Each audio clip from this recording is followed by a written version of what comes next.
والليل إذا يغشى والنهار إذا تجلى والضحى والليل إذا سجى والشمس وضحاها والقمر إذا تلاها والنهار إذا جلاها والليل إذا يغشاها والفجر وليال عشر والشفع والوتر والليل إذا يسر والعصر.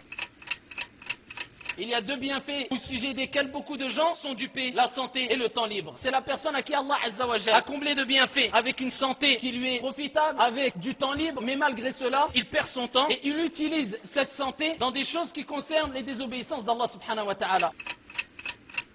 Si tu es au matin, n'attends pas au soir. Si tu es au soir, n'attends pas le matin. Et prends de ta santé pour ta maladie et de ta vie pour ta mort. Quand tu es vivant, en profite avant que tu meurs.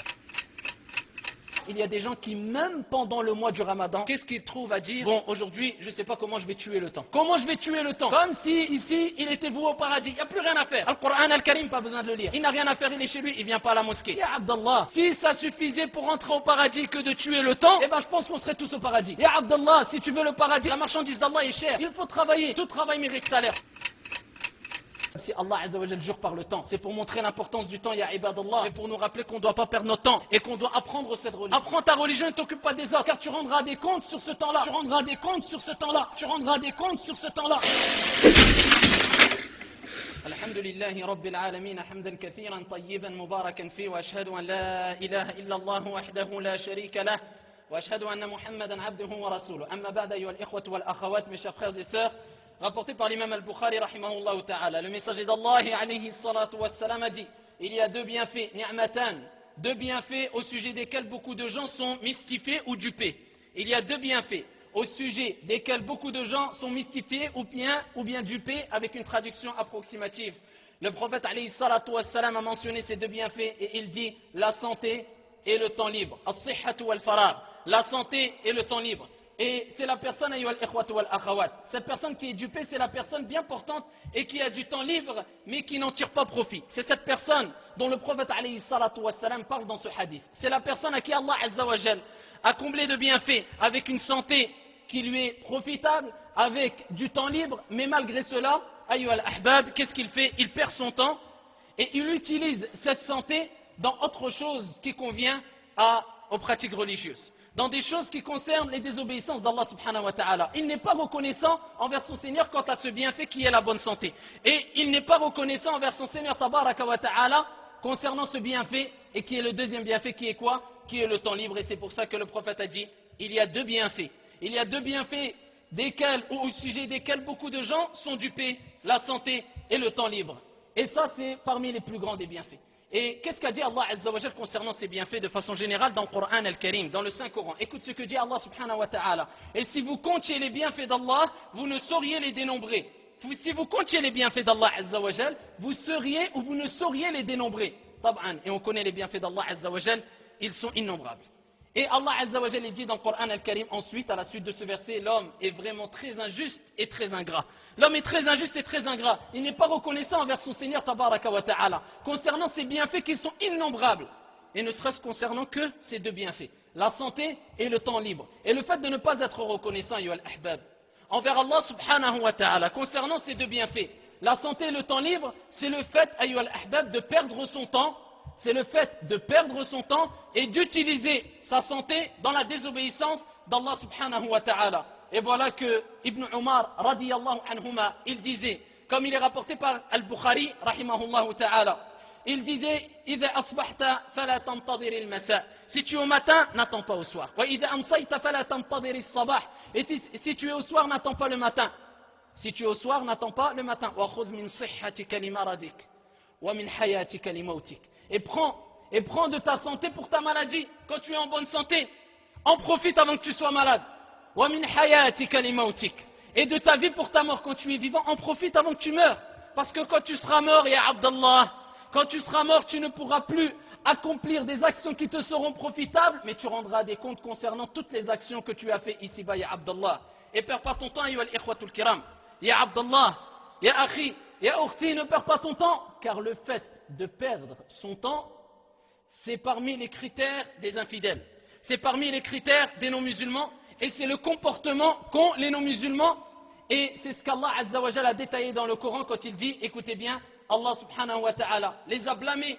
Et il dit dans le Coran al-Karim, ne vous avons-nous pas donné une vie assez longue pour que celui qui réfléchisse, l'avertisseur cependant vous était venu, eh bien goûtez votre punition, car pour les injustes il n'y a pas de secoureur dans Surat Fatir. Allah Azza wa Jalla, al-Ahbab, il a mis en garde contre le fait d'être insouciant. Contre le fait d'être insouciant quant à ce bienfait qui est le temps. Al-Hafid ibn Kathir, rahimahullah ta'ala, dit dans l'exégèse de ce verset, cela veut dire, n'aviez-vous pas eu ici-bas des vies qui, si vous étiez de ceux qui profitent de la vérité, étaient largement suffisantes pour que vous en profitiez. C'était largement suffisant. Cette vie-là était largement suffisante pour que tu en profites, ya Abdallah. Pour que tu en profites quant aux adorations d'Allah subhanahu wa ta'ala. Quant au fait de te rapprocher de ton Seigneur tabaraka wa ta'ala. Et bien sûr, celui qui veut prendre quelquefois, entre guillemets, du bon temps avec une bonne compréhension islamique, bien sûr. Celui qui veut quelquefois, ici, faire une activité sportive, par exemple, ou bien se distraire un peu tant que ça ne rentre pas dans une désobéissance à Allah et à son messager, il n'y a pas de mal. Là, le fait d'être insouciant au commandement divin et prophétique, ceci est un blâme. Ceci est un blâme pour toi, ya Abdallah. Et c'est un égarement pur et simple, car celui qui t'a donné cette santé, c'est Allah Azza wa Jal. Celui qui t'a permis de vivre, c'est Allah Azza wa Jal. Et Allah Azza wa Jal t'a pas créé pour boire, manger, dormir, c'est tout. Allah il dit dans le Coran al-Karim, أَفَحَسِبَتُمْ أَنَّمَا خَلَقْنَاكُمْ عَبَثًا وَأَنَّكُمْ إِلَيْنَا لَا تُرْجَعُونَ. Est-ce que vous pensez que nous vous avions créé sans but et que vers nous ne sera pas fait le retour? Ça c'est une preuve que nous sommes dans Darul Ibtila, dans une demeure d'épreuve. Allah nous éprouve. الَّذِي خَلَقَ الْمَوْتَ وَالْحَيَاةَ لِيَبْلُوَكُمْ أَيُّكُمْ أَحْسَنُ عَمَلًا. C'est lui qui a créé la mort et la vie. Et Allah Azza wa Jal fait devancer la mort avant la vie. Pour te rappeler de la mort, ya Abdallah.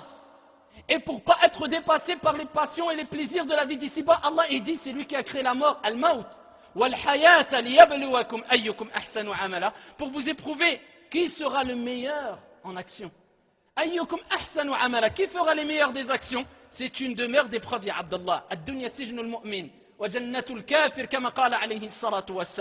La vie d'ici-bas, al-ahbab, est la prison du croyant et le paradis de l'infidèle ou du non-musulman, comme nous l'a enseigné le messager d'Allah alayhi salatu wassalam. Ayyuha al-ikhwatu wal-akhawat, Qatada dit concernant ce verset, sachez que la longueur de la vie est un argument contre celui qui la perd. Sachez que la longueur de la vie est un argument contre celui qui la perd. Nous recherchons refuge auprès d'Allah contre la perte de la foi avec l'âge, comme l'a dit Qatada rahimahullah ta'ala.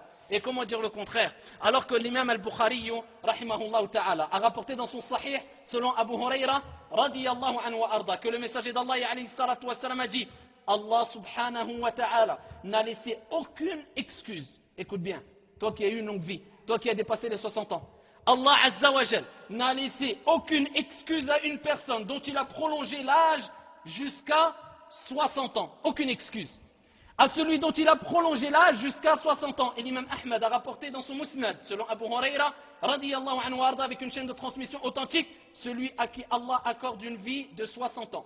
Il ne lui a laissé aucune excuse. Cela signifie, ayyuha al-ahbab, que Allah Azza wa Jal ne lui a laissé aucune excuse à présenter, car Allah Azza wa Jal lui a accordé un long sursis à travers cette longue vie. Comment toi tu as dépassé 60 ans et tu ne t'es pas encore repenti et tu meurs?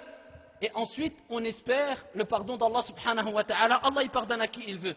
Tant que tu n'as rien associé à Allah subhanahu wa ta'ala. Lakin ya Abdallah, si le prophète alayhi salatu wassalam a mis l'accent sur cet âge qui est 60 ans, c'est pour te rappeler que si Allah azza wa jal t'a donné une longue vie, c'est un bienfait. Et c'est une épreuve.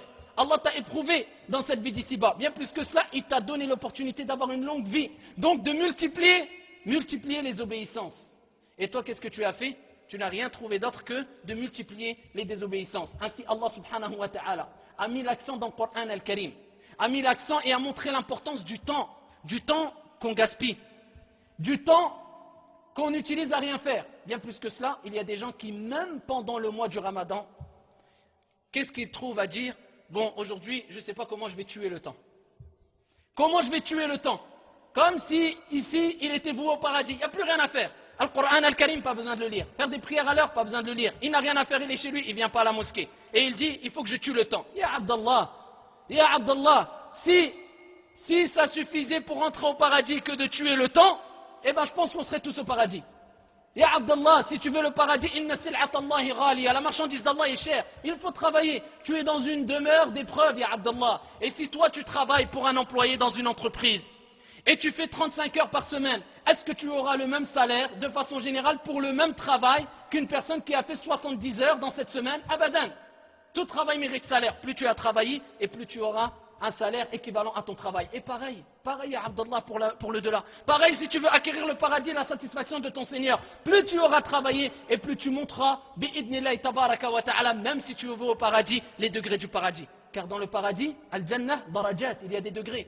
Même si tu es au paradis, il y a des degrés. Et quand tu verras ceux au-dessus de toi dans le paradis, est-ce que tu penses que tu ne vas pas te dire pourquoi j'ai pas travaillé plus pour être au-dessus? Il y a des degrés au paradis, Abdallah. Donc personne n'est rassasié des bonnes actions. Allah il jure par le temps dans le Coran al-Karim. Et il dit Allah subhanahu wa ta'ala par la nuit, le jour, l'aube, le matin, le crépuscule, le jour montant, le temps al-asr. Il a juré par tout ça dans le Coran al-Karim. Et Allah ne jure que parce qu'il y a d'important. Il dit, par la nuit quand elle enveloppe tout, par le jour quand il éclaire dans Surat al-Layl. Il dit Allah Azza wa Jal, et par la nuit quand elle se retire, et par l'aurore quand elle se découvre dans Surat al-Mudaththir. Allah il dit dans le Coran, par la nuit quand elle survient, et par l'aube quand elle exhale son souffle dans Surat al-Takwir. Allah il dit dans le Coran, non, je jure par le crépuscule et par la nuit et ce qu'elle enveloppe dans Surat al-Inshiqaq. Allah il dit dans le Coran par l'aube, wal fajr, wa layalin ashr, et par les 10 nuits dans Surat al-Fajr. Et Allah il dit dans le Coran wad-duha.